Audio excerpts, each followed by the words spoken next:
कि इसमें बिहार के लोग जो इसका मखाना का जो खेती करते हैं जी। उनको जो लागत है वो भी नहीं निकल रहा है, और इस पे टैरिफ जो अमेरिका लगाया है बहुत ऊंचे टैरिफ का है। यदि थोड़े में कहूँ तो अमेरिका के लोग को वो टैरिफ के बाद मखाना सस्ता में मिलेगा, लेकिन वही बिहार के लोग यदि मखाना खरीदेंगे तो 10 गुना महंगा मिलेगा। एक सवाल लेंगे सर, बीजेपी के एक नेता हैं रमेश भिदोड़ी, उनका कहना है कि बिहार आए थे कुछ दिन पहले और उनका कहना है कि जो SC/ST एक्ट है उसे हटा देना चाहिए। भिदोड़ी कौन है? बीजेपी के पूर्व सांसद हैं। पूर्व सांसद औकात है? जरा ये बोल के देख ले रोड पर। ये लोग RSS वाले लोग बीच बीच में किताब के पन्ना खोल के आते हैं, लेकिन जो पन्ना पढ़ता है पेजे याद नहीं रहता है। ये बाबा साहब का दिया हुआ जो है ना, इतना जमीन में इसकी जड़ मजबूत है कि भिदोड़ी साहब कितना बयान देते रहेंगे और यहाँ के लोग इतना, और यहाँ इतना कमज़ोर संविधान नहीं है, और यदि कमज़ोर संविधान होता तो 2020 के जो 2019 के चुनाव में इनका जो है फुल बहुमत आता।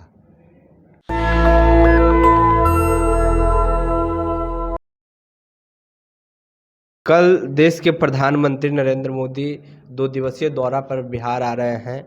इस वक्त हमारे साथ बात करने के लिए कांग्रेस के प्रदेश अध्यक्ष और विधायक राजेश राम सर हैं। सर, कैसे देख रहे हैं कल प्रधानमंत्री मोदी बिहार आ रहे हैं 2 दिन के लिए? देखिए, प्रधानमंत्री जी का बिहार आगमन ये कोई आश्चर्यचकित वाली बात नहीं है। वो आते रहते हैं, पिछले बार भी आए थे।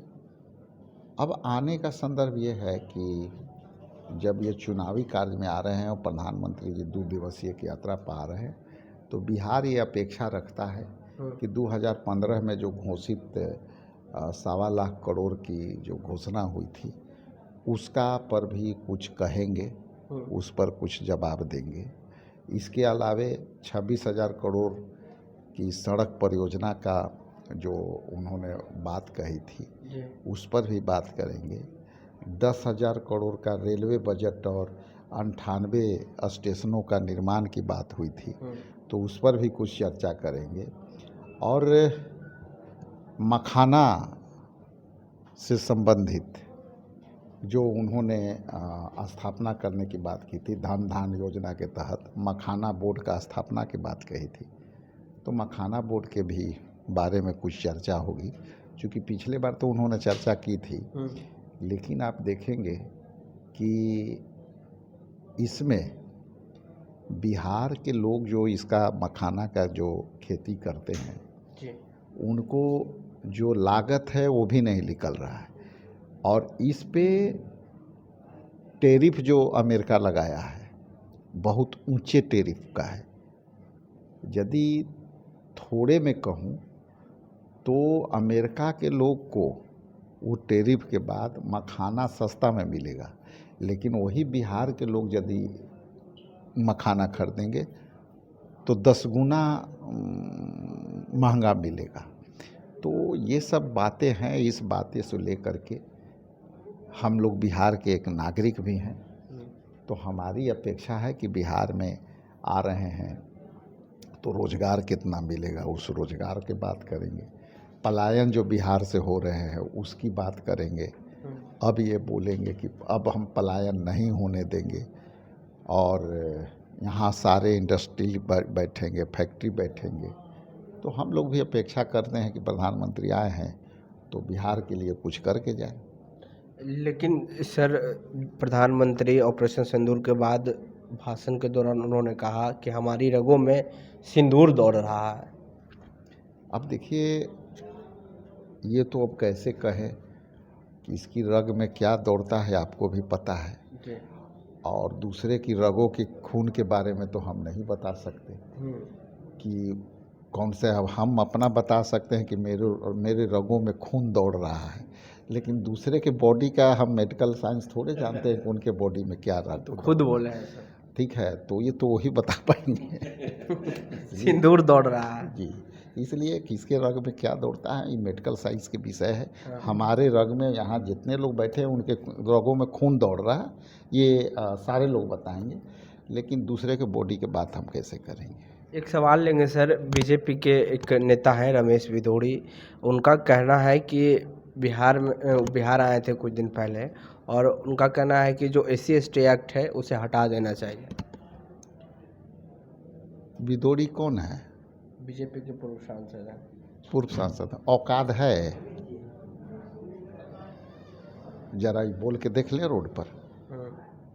ये लोग RSS वाले लोग बीच बीच में किताब के पन्ना खोल के आते हैं, लेकिन जो पन्ना पढ़ता है पेजे याद नहीं रहता है। ये बाबा साहब का दिया हुआ जो है ना, इतना जमीन में इसकी जड़ मजबूत है कि बिदूरी साहब कितना बयान देते रहेंगे और यहाँ के लोग इतना, और यहाँ इतना कमज़ोर संविधान नहीं है।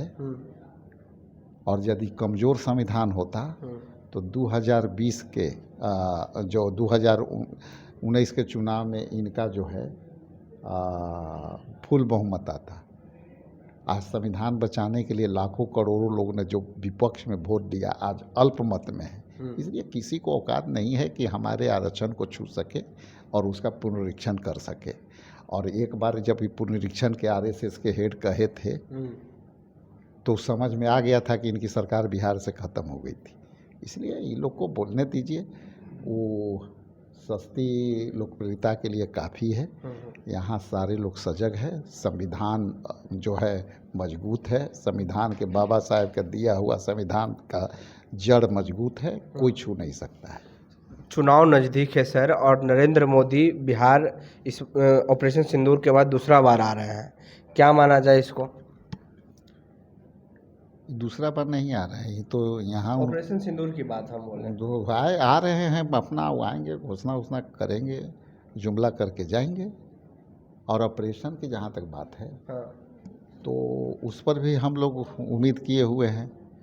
आपने कहा रगों में क्या दौड़ रहा है, मोदी जी के रगों में सिंदूर दौड़ रहा है। हाँ, तो अब वो कितना काम करेगा वो तो देखने की बात है। काम क्या किए हैं, सेना के मनोबल हम लोगों ने जय हिंद सम्मेलन किया, सेना ने जिस तरह से लड़ाई की, सेना ने जिस तरह से पाकिस्तान को मुंह तोड़ जवाब दिया, वो देश के कर्णधारों के कंधों पर, सेना के कंधों पर सारा देश का रक्षा का जिम्मेवारी है। वो बखूबी हमारा सेना 4 बार दिखा चुकी है अपने बॉर्डर पर, और हमारा सेना आगे भी उतनी ही मजबूती से इस रहे। बार महागठबंधन या फिर कहें पर्सनल कांग्रेस की क्या प्लान है सत्ता में आने के लिए? देखिए, प्लान मीडिया में तो नहीं होती है, प्लान हमारे चैम्बर में बनता है, प्लान हमारे वार रूम में होता है, और मीडिया में तो ये प्लान नहीं शेयर किया जाता। लेकिन तेजस्वी भी बोल रहे हैं कि माई बहन मान योजना के हर महीने महिलाओं को 2500 रुपया देंगे, आप भी बोल रहे हैं। हम गठबंधन में हैं कि नहीं हैं? जी। और गठबंधन के हम पार्टनर हैं कि नहीं? तो हम गठबंधन के काम को आगे बढ़ा रहे हैं।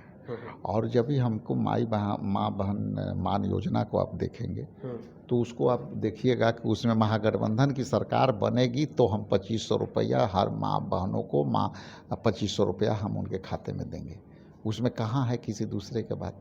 इसलिए ये सब बातें जो है उसमें स्पष्ट है कि हम उसकी चीज़ को, गठबंधन के कामों को हम आगे बढ़ के कर रहे हैं। चूँकि आज न कल ये भाजपा वाले भी लोग इसको लेने की कोशिश करेंगे, इसलिए हम गठबंधन के लोग इसको, वो कहीं ऐसा नहीं कि पहले आन करके श्रेय लेना शुरू कर दे, इसलिए ये काम हमारे लिए अनिवार्य था कि इसको ताकत से जल्दी करें। शुक्रिया सर बातचीत करने के लिए। तो ये थे हमारे साथ बात करने के लिए बिहार प्रदेश कांग्रेस के अध्यक्ष राजेश राम सर, और इनका कहना है कि मोदी बिहार आ रहे हैं, आएंगे, चुनावी राजनीतिक करेंगे, चुनावी सभा को संबोधित करेंगे और जुमला देंगे, जैसे हर बार करते हैं इस बार भी वही करेंगे। बहरहाल पूरी बातचीत में आपकी क्या राय है, प्रतिक्रिया देनी चौकोर डॉक्स में। नेशनल दस्तक के लिए अमन, पटना। नेशनल दस्तक की आपसे गुजारिश है कि अगर इसको बचाना चाहते हैं तो नेशनल दस्तक को सब्सक्राइब करने के लिए रेड कलर के सब्सक्राइब बटन को दबाएं, फिर बेल आइकन की घंटी दबाएं। नेशनल दस्तक को बचाने के लिए बहुत जरूरी है कि हर खबर को शेयर करें, लाइक करें, कमेंट जरूर करें।